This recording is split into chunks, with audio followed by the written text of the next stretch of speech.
اس طرح گھر جو ہے وہ باہر لکھ رہا تھا کہ فلاں کا ہے، باہر والا بندہ آ سکتا کیا؟ آئے گا تو آپ لڑتے ہو اس سے، کیوں ہے میرے گھر میں؟ بغیر پوچھے دستک دینا تھا، گھنٹی بجانا تھا، اگر میں اجازت دیتا تو میرے گھر میں آتے، نہیں تو باہر نکلو، باہر کر دیتے آپ، یہ آپ کی جائیداد ہے۔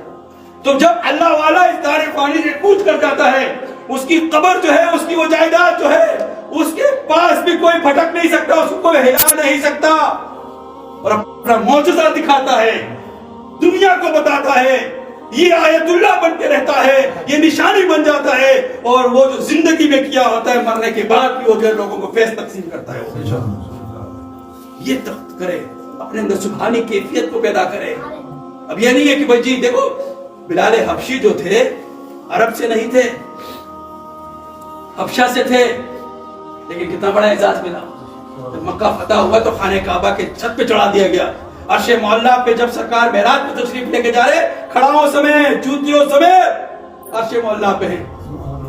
تو میرے بھائیوں یہ آپ پر نوازش کیا ہے سرکار نے، آپ کو دیا ہے، لیکن اس کو، اس قلب کے لوتھڑے کو پاک کرو۔